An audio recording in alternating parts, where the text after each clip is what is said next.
Hey everyone, let's talk some Thousand Suns right after this quick intro.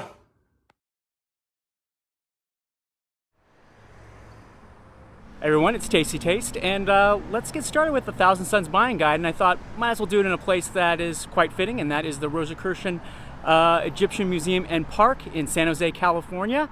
And let's go take a look and talk some Thousand Suns.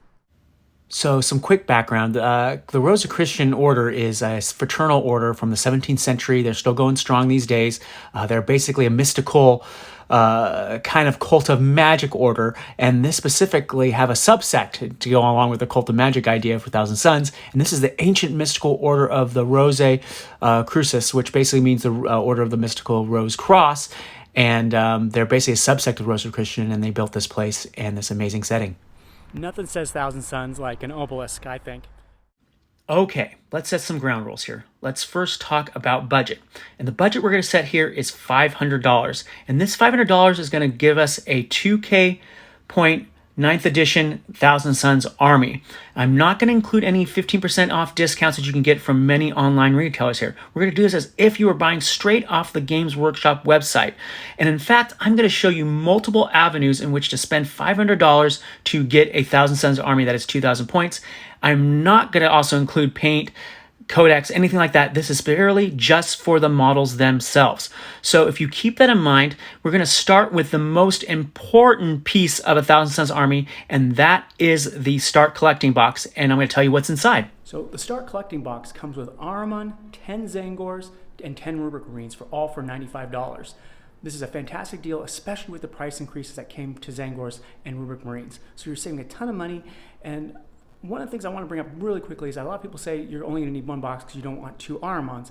Well, I say you don't care because you're going to kit bash that second Ahriman to be whatever sorcerer you want, exalted or otherwise. So always get two boxes of this because that gives you your stock 20 Rubric Marines, so you can make a 20 block, or you can make 4 or 5 mans, depending on if you want to MSU or block, but also get the 20 Zangors, which is just added bonus. And an initial thing is that they also come with the upgrade sprue to make them more 40k with the bolt pistol. Now, typically you're not going to take the bolt pistol, but it's just something to have there, some extra bits that you can also maybe put on cultists if you want to do that for additional purchase. So it's just a great value, probably, top 5 best Start Collecting boxes easily. So start there and let's get into an actual list of models you want to buy. Okay, here's the rundown. Let's start with those 2 boxes of Start Collecting for $190. Next, we're going to do some Exalted Sorcerers. This will fill out your HQs nicely, a lot of bits, a lot of potential to make any different type of HQs. Next is going to be the Demon Prince, which is $45. I know he's an ugly model, but the Tzeentch Demon Princes are still pretty good. We're going to complete off our troop choices with 4 boxes of Cultists for $40. Next, we're going to move on to Occult Trainers, which are awesome. 2 boxes for $120 gives you a 10-man unit, allows you to configure however you want. Finally, we're going to do Exangor and Light, which are $48. Now, you're going to save money here because you're not going to buy the stupid overpriced Zangor Shaman box. Instead, you're going to get these guys, which are going to be 3 models, and going to save you some money and also allow you to either do them as the elite choice or as the fast tack choice, depending on if you add more later. Okay, that set of models is going to set you back $503, and you're going to have all the HQs you're ever going to want. You're going to pretty much have all the troops you're ever going to want. It's really kind of a future-proof list of models to buy, and you can design a variety of 2K armies from this list of models. Now, I'm going to give you an example of a list that I built with these models right now. Okay, here's an example list. Take a moment to look it over, and I will talk about it in 1 second. Okay, now as you may have noticed, I am using every single model that you just bought for $503, and this easily makes a 2K army for Thousand Suns. You are getting a whopping, and I say whopping, 8 characters in this with these 2 detachments. Now, I know in 9th edition we talk about how characters are much easier to kill, but with 8 characters, you are really flooding the board, and you're going to put your opponent hard-pressed to kill them all. Of course, they're going to go after your Assassinate secondary, but who cares? Let them have those points. You're going to be casting so many spells, doing so much stuff, and just generally being a total nuisance, claiming objectives, holding objectives, and just flying across the board because a lot of these HQs and characters are fast. As well, you're going to be playing with all the troop choices here, and you're going to be able to decide what works and what doesn't work for you when it comes to troops. In addition, I made it a point of having two different detachments here because what you want to do is learn how to play Thousand Suns, and you need to figure out what cults work best for you. And frankly, I think we're going to see a lot of two detachments paying that 2-point tax, especially with just the patrol, to get two cults of magic, because there's just so many powerful artifacts, spells, and warlord traits that you're going to need to dominate your opponent. So I see this as a very, in a sense, a very basic setup, but allows you to explore the army, see if it works for you, see what does and doesn't work for you, and decide what cult of magic you want to use. So what's really interesting about this park is that it's all done in the Egyptian revival style, which is a turn of the century, 20th century art style that arose because all of the hubbub about, finding Tutankhamun's tomb and all the things that are going on in Egypt for our Egyptology. And so, of course, Europeans like to steal stuff and make it their own. And so this is just one example of it. And it is, in all the way far as off as San Jose, California. So I think that's pretty crazy and totally fits with Thousand Suns and Games Workshop because they like to steal ideas. And this is just an extension of that. Okay, back to Thousand Suns in front of the awesome entrance to this museum. So what we're going to talk about now is two other ways you can buy a 40k Thousand Suns army and still get 2k points worth of models. The focus here is going to be one on taking some more vehicles. The other one is going to be focused on taking more vehicles, but with having it being dedicated transports, as you will see right now. Let's start with the familiar. Once again, 2 boxes of Start Collecting for $190. Now we're going to do only 1 box of Occult Trainers because we're going to need those $60 to buy, as you see in the future, other things. Next is going to be also the Zangor Enlightened. You can't beat this. It's 3 basically shaman for you. Now we're going to do the Morghast, which are the go-to Demon Prince alternatives for many players, only at $60. Finally, we are going to get to the Defiler, which is an old school model. We're going to get 2 of those for $150. Now, it's important to recognize that you can choose other demon engines, do 2 of them, Forge Fiends or Mauler Fiends, or 1 Forge Fiend, 1 Defiler, however you want to do the combination, because they're all $75. So do what you like, do what you feel is cool, but I'm doing Defilers because they're the most point efficient of the choices currently in 9th edition, and they're just badass. They're old school, and if you can't find them secondhand on eBay, which you probably can't now because they are pretty much the go-to demon engine for basic Chaos Space Marines, and they work fantastic in Thousand Suns. So with that, let's take a look at the list you can build with what I just gave you as options to buy. And just to let you know, this came in at $508. So what kind of army can you build with those models you just bought for $508? Well, as you can see from the list I'm posting now, you can get quite a lot. And I know, like the last list, you had 8 characters. Now you're only getting 7. I know it's terrible, but you're just going to have to live with only having 7 characters in this list. But as you can also see, we have the Demon Princes here. We have 2 of them. Now, if you want to, you can switch out the Demon Prince Morghast box and get more of the Exalted Sorcerers by getting the Exalted Sorcerer box and get back up to 8 characters if you really want to do that. But most importantly, if you do that change, it allows you to do any kind of configuration of Sorcerer, flying on disc, on the ground, Exalted, not Exalted.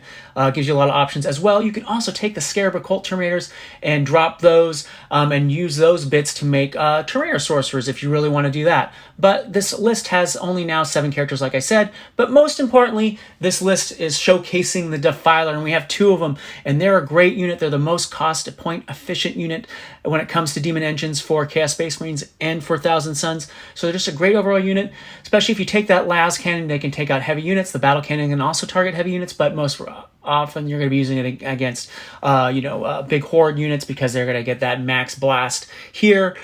So like I said, Defilers are just awesome. They're a great overall unit. This is a good option if you want to have a more shooty, less psychic focus, but really and honestly, this is actually probably more psychic focus since we're doing MSU units of the rubrics. So you kind of get that balance of shooty plus psychic here.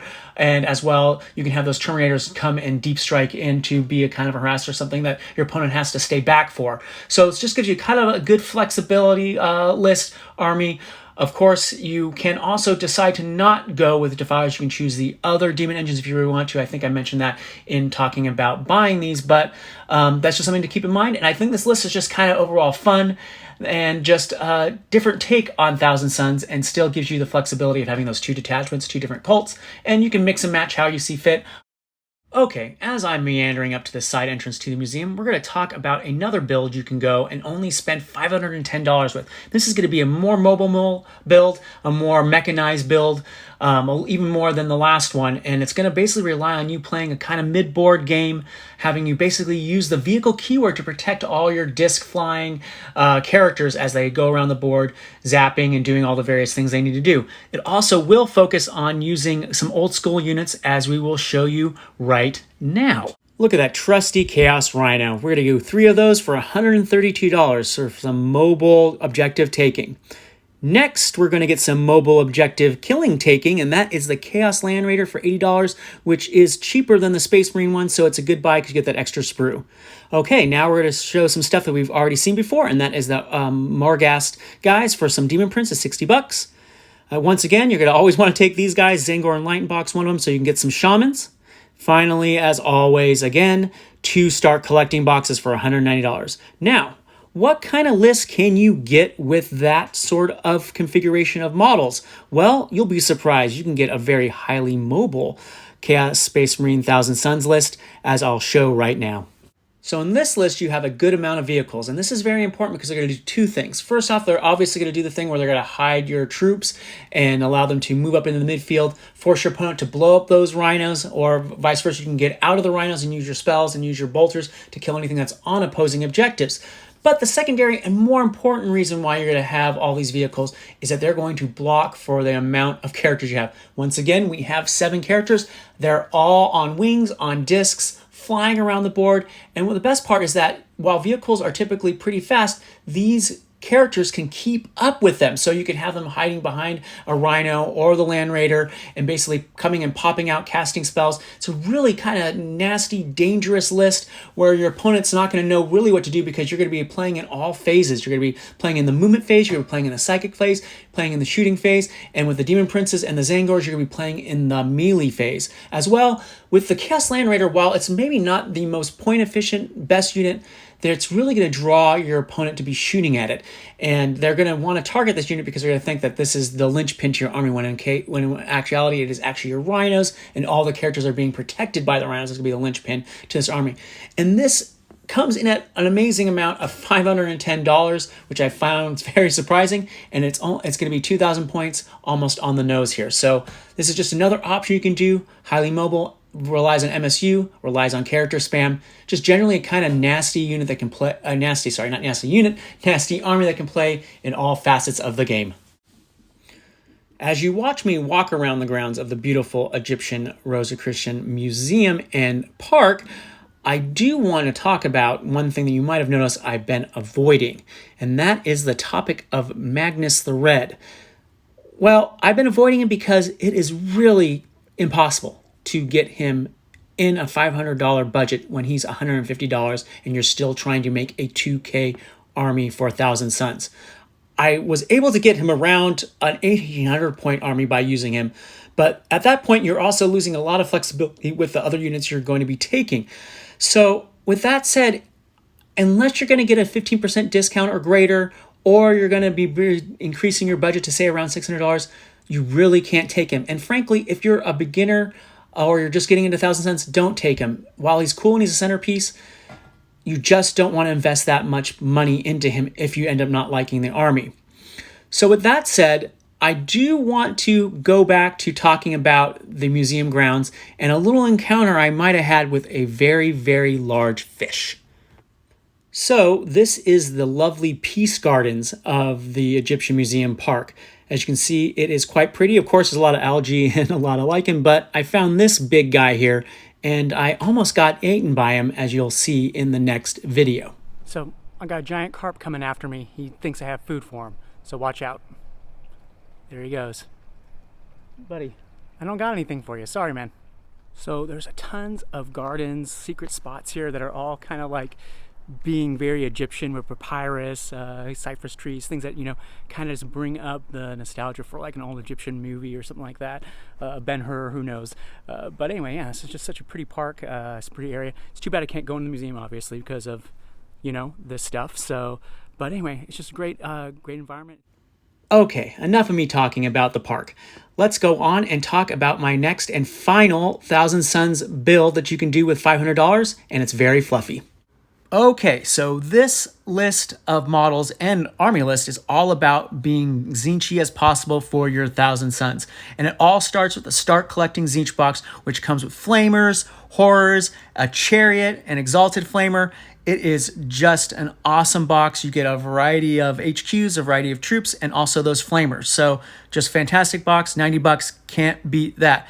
As well, you notice the Acolyte box here. That is the Sigmar Disciples of Zinch Acolytes, which are basically the stand-in for cultists. You see these everywhere. If you just do a quick Google search on these guys for Thousand Suns, you'll see great conversions for them. So this is really just a list of units that you're going to design to basically be very fluffy, very casual, and just use summoning. And I have no idea how powerful or how good summoning is in 9th edition. It's way too early to tell, but if it's any good or bad, it doesn't matter. This is all about summoning Zinch demons on the board, being very Zinchy, and having a very hobby, non-competitive focus to building your Thousand Suns.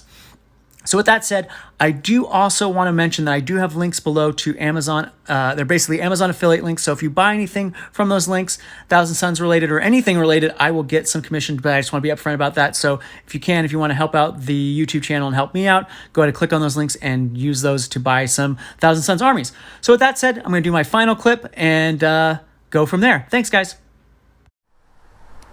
So I hope you enjoyed that journey down Thousand Suns and Rosicrucian Egyptian weird-ass cult museum way. This little guy, I think, agrees. Anyway, so if you enjoyed this, please like, subscribe, and watch and comment. I really appreciate it. Thanks, guys. Bye.